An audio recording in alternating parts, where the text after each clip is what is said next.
महाभारत के युद्ध में अनेक योद्धाओं ने भाग लिया था। उस युद्ध में अधिकतर योद्धाओं के युद्ध करने के पीछे अपने अपने स्वार्थ थे। पांडवों को अपनी खोई हुई प्रतिष्ठा और अपना राज वापस चाहिए था। दुर्योधन को अपना राज्य बचाना था। भीष्म पितामह को अपने राज्य को एक उचित उत्तराधिकारी प्रदान करना था। द्रोणाचार्य को दुर्योधन के प्रति अपनी निष्ठा और ईमानदारी का प्रमाण देना था। परंतु उस युद्ध में एक ऐसा योद्धा था जिसका इस युद्ध से कोई लाभ नहीं था सिवाय नुकसान के, और वो योद्धा सूर्यपुत्र कर्ण था। हालांकि कर्ण दुर्योधन का परम मित्र था, परंतु दुर्योधन का कर्ण की मित्रता में भी स्वार्थ था। लेकिन कर्ण का दुर्योधन की मित्रता में कोई स्वार्थ नहीं था, जिसका प्रमाण कर्ण ने अपने मौत को गले लगा कर दिया। अर्जुन के हाथों बाण लगने से कर्ण जब मौत के निकट था तब वह बेहद पीड़ा से गुजर रहा था। उसके मन में ढेरों सवाल था जिसका वो जवाब चाहता था, और अपने प्रश्नों का उत्तर पाने के लिए कर्ण ने भगवान श्री कृष्ण को याद किया। भगवान श्री कृष्ण को अपने पास आने के लिए निवेदन किया। कर्ण के निवेदन पर भगवान कृष्ण उसके पास गए। कृष्ण के समीप आते ही कर्ण ने प्रश्न किया, हे वासुदेव, मेरे मन में कुछ प्रश्न है जिसका उत्तर मैं आपसे चाहता हूँ। कृष्ण ने कहा, पूछो राधे, क्या प्रश्न है तुम्हारे? कर्ण ने कहा, हे माधव, जन्म देते ही मुझे मेरी माँ ने त्याग दिया, क्योंकि मैं माता के विवाह से पूर्व जन्मा था। परंतु एक अवैध पुत्र के रूप में जन्म लेने में मेरा क्या अपराध था? गुरु द्रोणाचार्य ने मुझे शिक्षा देने से मना कर दिया, क्योंकि मैं राधे पुत्र अर्थात सूर्य पुत्र था। क्षत्रिय होते हुए भी मैं क्षत्रिय न था। जीवन भर मैं इस बोझ को ढोता रहा, परंतु इसमें मेरा क्या अपराध था? भगवान परशुराम ने मुझे उपहार स्वरूप शिक्षा तो दी, परंतु अभिशाप स्वरूप श्राप भी दिया कि जिस वक्त मुझे इस विद्या की सबसे अधिक आवश्यकता होगी उस वक्त मैं उस विद्या को भूल जाऊंगा, क्योंकि मैं उनके अनुसार क्षत्रिय था। जबकि भगवान परशुराम की नींद खराब न हो उसके लिए मैंने एक असहनीय पीड़ा को सहा था, जिसके उपहार स्वरूप उन्होंने मुझे श्राप दे दिया। क्या असहनीय पीड़ा को सहन करना मेरा अपराध था?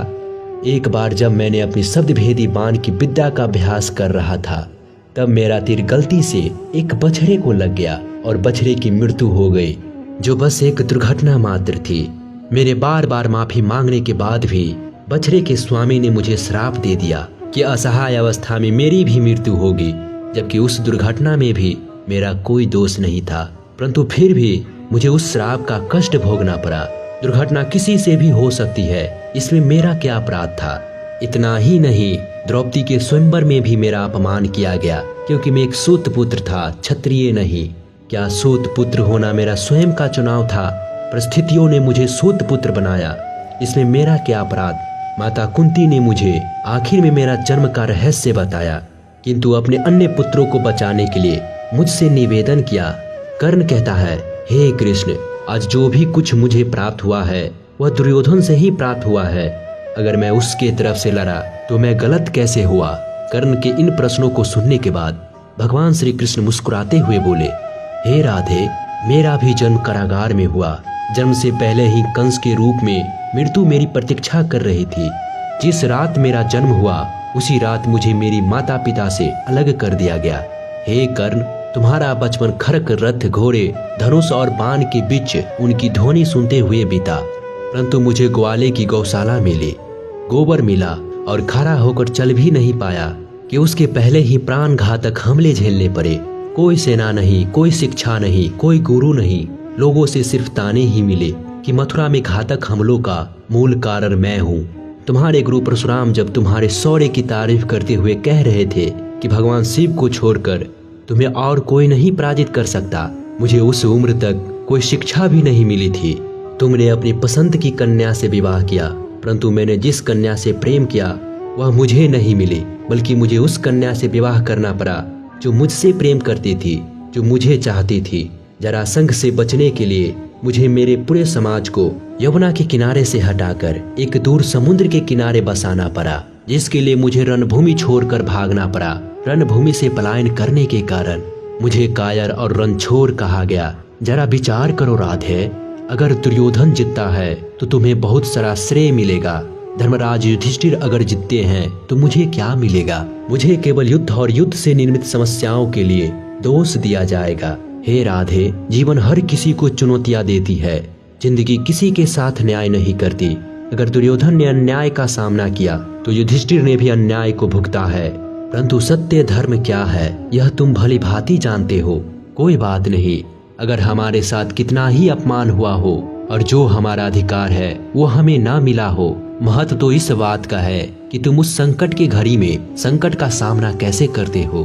भगवान श्री कृष्ण कहते हैं कि हे राधे, इस पूरे पृथ्वी पर कोई ऐसा व्यक्ति नहीं है जिसे ऐसा न लगा हो कि उसकी समस्या सामने वालों से बड़ी नहीं है।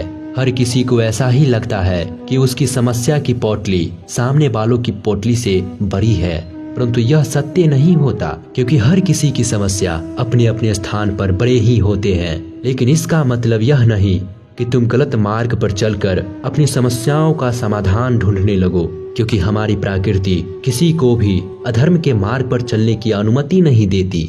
और अगर कोई अपनी समस्याओं का समाधान पाने के लिए अधर्म के मार्ग पर चलेगा तो उसका हर्ष तुम्हारे जैसा ही होगा।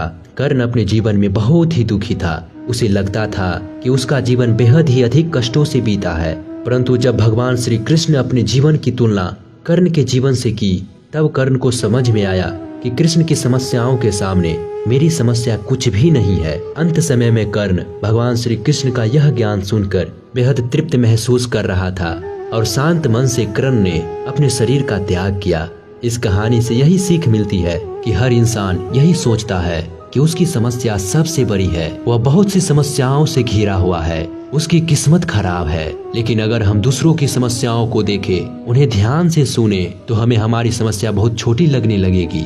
अक्सर हम छोटी छोटी समस्याओं को लेकर अपने जीवन और अपनी किस्मत को कोसते रहते हैं, जिसमें से ज्यादातर समस्या तो ऐसी होती है जिन्हें हम थोड़ी मेहनत और अपनी सूझबूझ से समाप्त कर सकते हैं, लेकिन हम उसके लिए भी हमेशा दूसरों से शिकायत करते रहते हैं।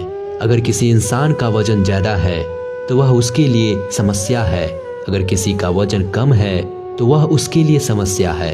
अगर कोई बेरोजगार है तो समस्या है, अगर किसी के पास नौकरी है तो अपनी नौकरी पर मिलने वाली कठिन काम उसके लिए समस्या है। और ऐसा इसलिए क्योंकि जो हमारे पास है हम उसे स्वीकार नहीं करते, हम नकारात्मक दृष्टिकोण से देखते हैं और उसमें भी कमी निकालते रहते हैं और दुखी होते रहते हैं। इस दुनिया में ऐसा कोई इंसान नहीं जिसके जीवन में समस्या नहीं है, और ऐसा कोई भी दिन ऐसा आने वाला नहीं है जिस दिन हमारे जीवन से सारी समस्या, सारी कमियां समाप्त हो जाएगी। समस्या तो हमारी आखिरी सांस तक हमारे साथ रहने वाली है। इसलिए आपको अपनी समस्या को नकारात्मक दृष्टि से नहीं बल्कि सकारात्मक दृष्टि से देखना चाहिए और उसका समाधान करना चाहिए। समस्या का सामना करने का एकमात्र नियम है कि हमें उस समस्या को स्वीकार करना ही पड़ेगा और फिर उसके समाधान के लिए उचित कदम उठाना ही पड़ेगा, क्योंकि समस्या से बचने का यही एकमात्र तरीका है कि उसका समाधान कर दो। तो दोस्तों, अगर आपको कर्ण और कृष्ण के इस संवाद से कुछ सीखने को मिला हो तो कमेंट करके जरूर बताइएगा। अगर आप पहली बार हमारे इस चैनल पर आए हैं तो वीडियो को लाइक और चैनल को सब्सक्राइब करके ही जाइएगा। मिलते हैं किसी और कथा में। धन्यवाद।